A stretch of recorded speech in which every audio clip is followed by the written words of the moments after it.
Gaasipedaal põhjas uues Need for Speedis. 2 ekraaniga läpakas. Seal Sonic näeb lõpuks välja nagu Seal Sonic ning kes on League of Legendsi maailmameister. Mina olen Ago Ahas ja need on mänguminutid.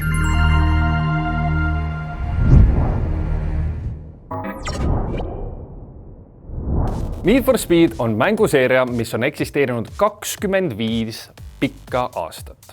See on ikka väga pikk aeg. Aga viimastel aastatel on mängud olnud kuidagi kehvad, mitte kedagi väga ei huvita. Aga 8. novembril tuli välja Need for Speed Heat. Ja olgem ausad, neil on veel paar hobujõudu peidus.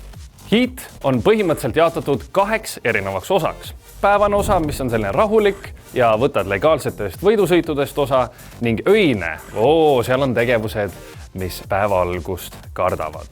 Ehk siis illegaalne võidusõitmine, politseide eest põgenemine, kõik see lahe, mis oli kunagises Undergroundis ja Most Wantedis.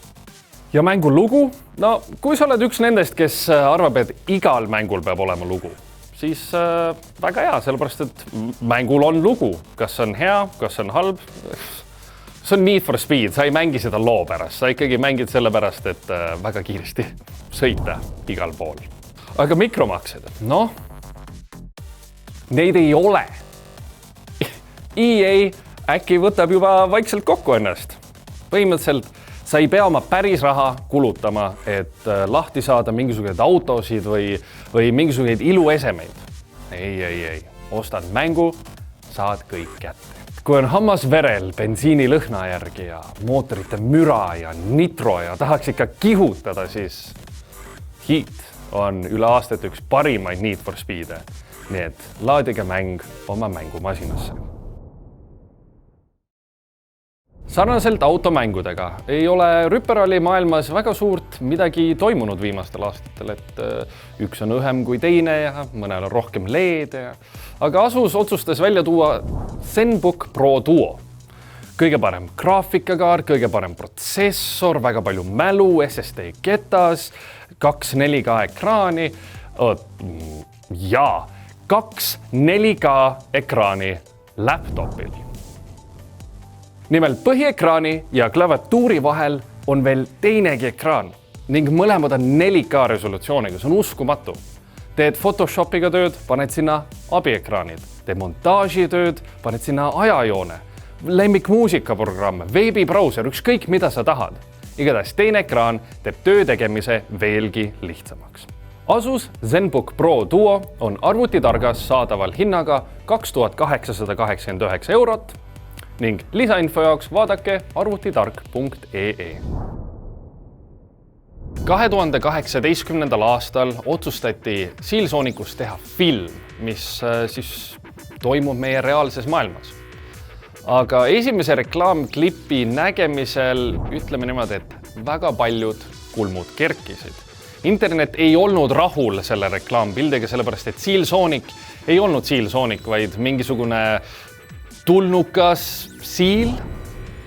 Tänu interneti pahameelele lükkasid filmitegijad teose aastasse 2020 ning jumal tänatud, et nad tegid seda. Sellepärast, et uue reklaami nägemisel meie lapsepõlve kangelane näeb lõpuks välja nagu see õige vana Seal Sonic. Loodame, et sellest tuleb üks väga hea videomänguteemaline film. Teos linastub aastal 2020 sõbrapäev. 11. novembril lõppes League of Legendsi World Championship, mille võitis Hiina meeskond FunPlus Phoenix, alistades Euroopa meeskonna G2 eSports seisuga 3-0.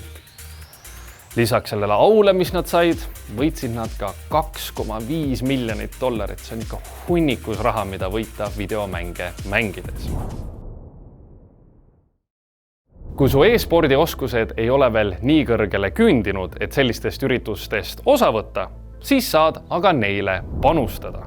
Betsafe annab igale uuele kasutajale 4 kuu jooksul 100 euro eest tasuta panuseid. Aga kui sa oled juba kasutaja, siis mänguminutite sõbrad saavad iga nädal 5 euro eest riskivaba panuseid. Rohkem infot leiad betsafe.ee. mina olen Ago Ahas, need olid mänguminutid. Kohtume järgmine nädal.